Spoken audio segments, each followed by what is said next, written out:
I swear, back in week 4, I was thinking, oh my gosh, there are so many exciting running backs you can put in your starting lineup. Well, now we're in week 10, and there are about 12 guys I feel comfortable with, but we'll talk about the 12, and then we'll talk about the gross options after. Starting off with the obvious players that you know that you need to start. There's no reason to spend a single second talking about them. McCaffrey, Jonathan Taylor, and Bijan Robinson are all inside your starting lineup. You could probably safely say the same thing about the A-tier running backs. We'll talk about it just in case you're interested. Jahmyr Gibbs, right now the Lions have an implied team total of 29.5 points. Jahmyr Gibbs, the RB7 this season in points per game. Yes, he's coming off an absolute dud, but he has big play upside. He can catch the ball, and he's in one of the league's best offenses. James Cook is not going to draw as many targets out of the backfield as what you're going to get with a player like Gibbs, but James Cook is going to go out there and just give you a ridiculous amount of rushing production. He is currently sitting with a career high 108 rushing yards. And this matchup against the Miami Dolphins is one in which you actually do have the Buffalo Bills favored by about 9.5 points. So it's very likely that James Cook scores the touchdown. Devon Achane will be our next running back. Right now, it doesn't really matter if the Miami Dolphins project to lose by a zillion points against the Buffalo Bills, because we've seen the floor of Devon Achane this season is about 16 fantasy points per game. Kyren Williams will be our next running back. Kyren always seems to play San Francisco quite well. I mean, he had 31 fantasy points against them earlier this season. You go to 2024, he had 31 points against them in week 3 and then about 13 against them in week 15. So over the past 3 matchups here, he is averaging over 20 points per game against the Niners. And you do have the Rams currently sitting as 3.5 point favorites. I understand Blake Corum did get involved heavily this past week, but I'm going to be honest with you, it simply does not matter. They blew out the New Orleans Saints, and that was not a real football game. Now, the team that gets to play the New Orleans Saints this week is actually going to be the Carolina Panthers. So this is one of the very rare instances where we can look at Rico Dowdle as a favorite going into a football game. And if you look at Rico Dowdle's 3 games in which he has started this season, he has scored 32, 34, and 28 fantasy points. And the lowest he finished any one of those weeks was the RB2. Now, do I believe that Rico Dowdle is now all of a sudden the most talented running back in the NFL? Do I believe that all of a sudden this Carolina Panthers offense is phenomenal? No and no.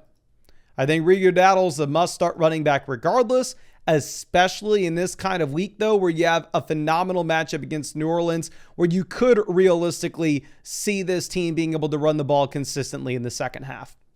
Now, Derrick Henry will be our next player. With Derrick Henry, you're playing at Minnesota. Obviously, he's been very disappointing so far this season, which has helped my underdog teams where he's only averaging about 13 fantasy points per game. But right now, you do have an implied team total of 26 points here for the Baltimore Ravens. So they should score at will. I think the only teams that project to score more than them this week are the Indianapolis Colts, the Buffalo Bills, the Los Angeles Rams, the Detroit Lions, and I can't really see any other teams.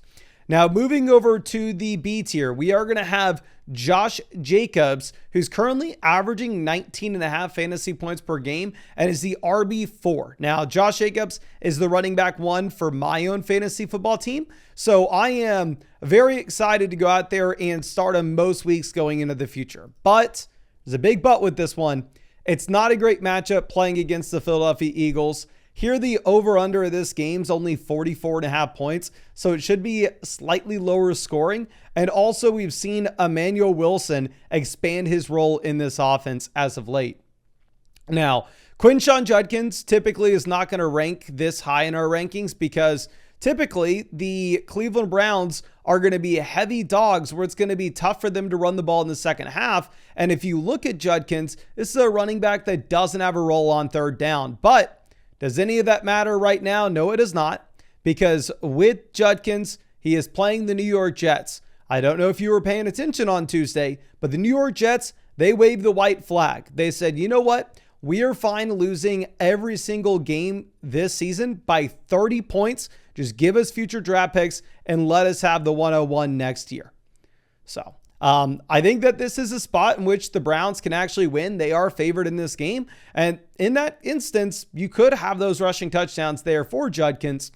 Now, Saquon Barkley is the running back 2 for my own fantasy team. Saquon Barkley had the massive blow up the week before the bye, where he actually dropped a total of 33.5 points against the New York Jets. Well, I really was happy about that production back then. I'm afraid I'm not going to get it this week, though, because you have a horrible matchup playing in Green Bay. We already discussed that this does project to be a lower scoring game in general, and obviously it's a tough matchup going up against the Packers. Now, moving over to Kyle Monangai. Obviously, this is a ranking as if DeAndre Swift's not going to play. It should go without saying, but if DeAndre Swift does indeed play, then what you're going to need to do is you're going to need to move Kyle Monangai down these rankings dramatically.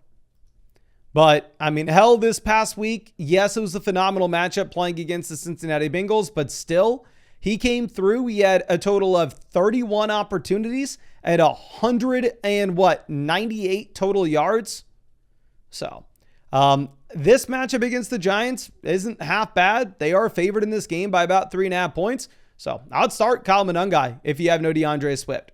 Now, Jaylen Warren will be our next running back. With Jaylen Warren, they are actually about 3-point dogs here playing in Los Angeles, but he has fully cemented himself that he is the starting running back for this Pittsburgh Steelers team. Pittsburgh Steelers look pretty good. Issue that you're going to have with Jaylen Warren, in my opinion, though, is the fact that this is just a severely capped running back ceiling-wise, where we're not getting the big plays. He's yet to score 20 points in a single game this season. But still, you have a receiving role, you have a red zone role, and Kenneth Gainwell's not really getting involved whatsoever. Now, our last running back in this tier is going to be Ashton Jeanty. Tough thing with Jeanty this week is it's just a brutal matchup playing against the Denver Broncos, where right now you have an implied team total of 16.5 points here for the Las Vegas Raiders. I think the only team that projects to score fewer points this week, actually, I can't find one. You even have the New York Jets. You even have the Cleveland Browns. You even have the New Orleans Saints projected to score more than the Raiders on Thursday night. But if you look at Underdog Fantasy right now, Ashton Jeanty is currently higher lower 75.5 total yards, except if you're new to Underdog Fantasy, where if you're new and you use code FLOCK, you're actually going to get that as a free pick, higher lower half a total yard, and you'll get $100 added to your account after you play your first 5. Plus, you'll get free questions that you can ask me in the live streams, and I'm live streaming every single night answering your questions until the end of the season. You can find that link in both the description as well as the comment section. Now, moving down to our C-tier running backs, we are going to have J.K. Dobbins. With Dobbins, typically he's going to be lower than this in our rankings because, one, he has no role as a receiver, so he is very much touchdown dependent, and he has not scored a touchdown in over a month. We can go through and look at the games with no touchdown. He scored 11.5, 4, 9, 6.9 fantasy points. Now, if you look at the snaps, if you look at the market share numbers, if you look at just the raw touches, very clearly RJ Harvey is not being used in this offense.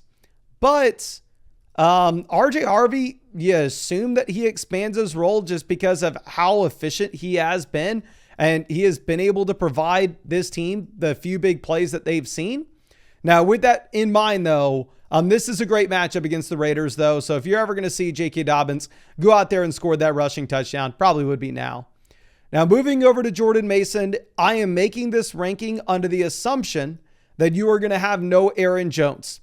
I need to stress that if Aaron Jones does indeed play, then obviously we are going to go ahead and move Jordan Mason down these rankings dramatically. Now, has Jordan Mason looked like an extremely talented running back? Nope. But he is just going to go back to seeing absolutely everything in this backfield. And this game here does have a pretty high over-under, I want to say, of about 40.5 points. But an issue that you're going to have, of course, is Jordan Mason's not necessarily the receiving back. And there's a good shot that they fall down big to the Baltimore Ravens. Now, Breece Hall will be our next running back. With Breece, I understand maybe you'd want to go through and maybe you'd want to rank him significantly higher than this based off the matchup against the Cleveland Browns, this being one of the only spots in which the Jets are ever going to project to be in a close game. But with that in mind, the Cleveland Browns have a good rush defense. And on top of this, not sure if you saw, the New York Jets gave up on the season And Breece Hall was kicking and screaming on Tuesday, trying to get traded out of New York. And I don't think he's a happy camper right this second. So it's going to be tough for me to rank Breece Hall this week. You're probably still starting him though, just because there aren't that many other options. Like, I absolutely hate the idea of starting Travis Etienne. This Houston Texans defense is elite. You have an implied team total of 18 points here for the Jacksonville Jaguars. This game currently has an over-under of 37.5 points and projects to be the lowest scoring game of the entire week, outside of maybe the Jets and actually, no, I'm sorry. The Jets and the Browns project to score more points here. So I would really prefer if we could avoid Travis Etienne, but frankly, I think we are just going to have to go through and we're going to have to start him. But for the love of God, stop giving the rushing touchdowns to Byshell Tootin. Now, Rachaad White will be our last running back in C tier. With Rachaad White, obviously this ranking is operating under the assumption that you have no Bucky Irving. If Bucky Irving were to play, you play Bucky Irving and you bench Rachaad White, you're welcome. But here, realistically, if you are looking at what happened with Rachaad White before the bye, he did get scaled back dramatically. The 3 previous weeks that you had no Bucky Irving with in this offense, Rachaad White had played 80%, 77%, and 91% of the snaps. Then that fell to 55% as he was not looking great, and they decided to go through. They decided to actually get Sean Tucker more involved, which it was kind of hard to blame them given how Rachaad White was looking, especially at the goal line.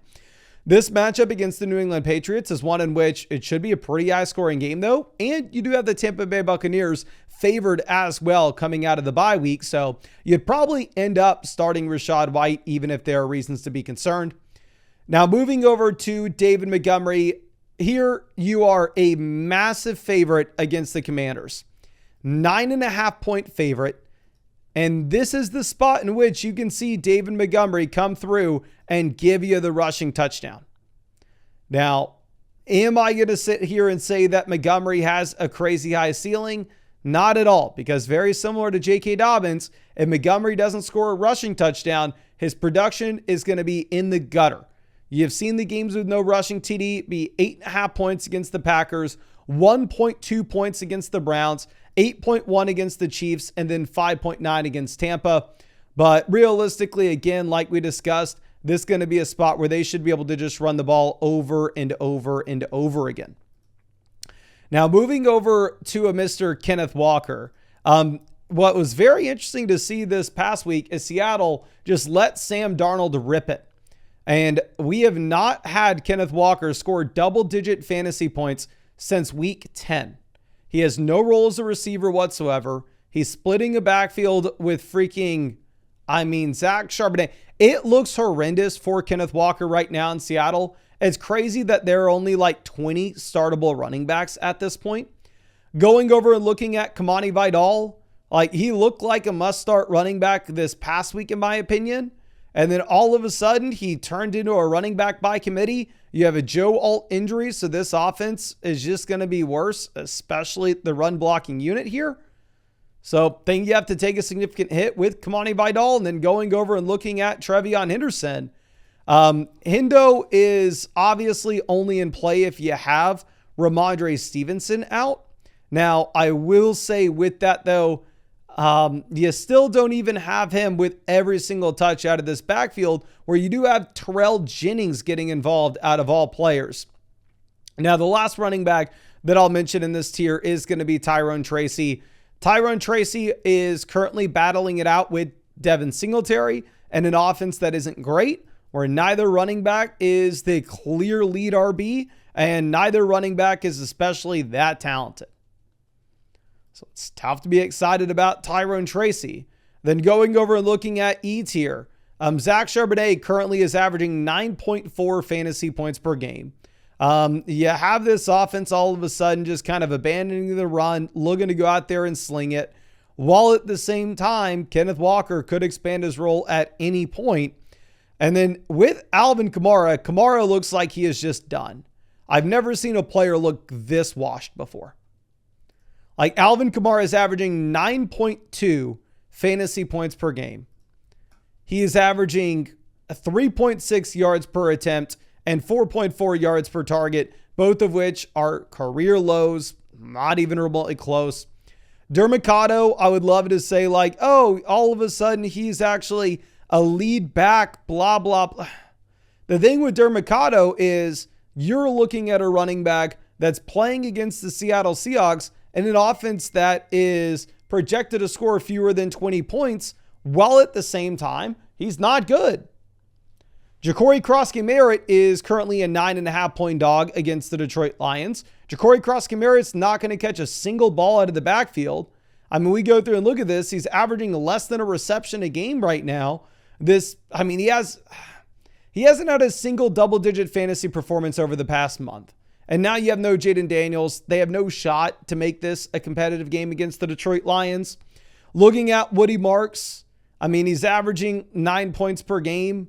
He's coming off a game with 2.5 fantasy points. It looks like you're probably not going to have CJ Stroud, so you currently are seeing the Houston Texans project to score fewer than 20 points this week. With RJ Harvey, I understand the fantasy points have been there. He's actually averaging 10.5 points per game so far this season. But if you're going to go through and look at what we have in terms of the usage, he has not seen a game with double-digit carries outside of Cincinnati. And if y'all remember that Cincinnati game, what happened? Oh, they blew him out, and you actually just had RJ Harvey as an effective running back at the very end of the game. Now, he got used as a receiver against Houston. He's been very efficient as well, where he's averaging 4.5 yards per attempt and 6.5 yards per target. So you'd hope they continue to get him more work. But right now, he is currently higher, lower 6.5 fantasy points on Underdog Fantasy. Then going over and looking at Nick Chubb, if he's not getting used as a receiver, this offense looks like it's going to be really bad. You have no big play upside with Nick Chubb either, and the efficiency isn't great. This is back-to-back seasons with fewer than 4 yards per carry. Devin Singletary's, I guess, in a competition for the lead back for the New York Giants, but he isn't the lead back. And at the same time, don't know if you know this about Devin Singletary, but he's not that good. Then Tyler Algier, clear backup running back in Atlanta that you're hoping just gets a random meaningless touchdown. Kenneth Gainwell, I have him on my team. I'm rostering him just as a handcuff running back. If something were to occur to Jaylen Warren, I'd assume that he can win me my league. But at the same time, with Jaylen Warren being healthy, clearly Warren is the starter. Going over to G tier, Bam Knight is an untalented running back that just lost his job to Amari Dermicado in a bad offense in a bad matchup. So not super excited there. Chuba Hubbard is in a bad offense and now all of a sudden playing beside the new LT. Blake Corum is averaging 4.5 fantasy points per game. This game against the Niners is probably going to be close, so I don't know how much he actually hits the field. Emmanuel Wilson, it's a tough matchup against Philly. You're just a premium handcuff. And by Shell Tootin, it's the worst matchup you could possibly ever ask for going up against the Houston Texans. So all in all, I'm going to be honest with y'all. If you do not have a top 20 running back this week put in your lineup, pack it up, pack it in. Like, there's nothing to look forward to. Don't watch the games on Sunday. You're going to be miserable. But if you wanted to at least have some action, you can, of course, always sign up for Underdog Fantasy with a link in the description, link in the comment section. If you use code FLOCK, you're going to get $100 added to your account after you play your first 5. And on top of that, you'll get a free Ashton Genty pick, higher, lower, half a total yard for that Thursday night game. Underdog Fantasy is available in almost every single state, and you can find that link in the description as well as the comment section. But much love, ladies and gentlemen, and I really hope we get to see you out with the live stream sometime soon.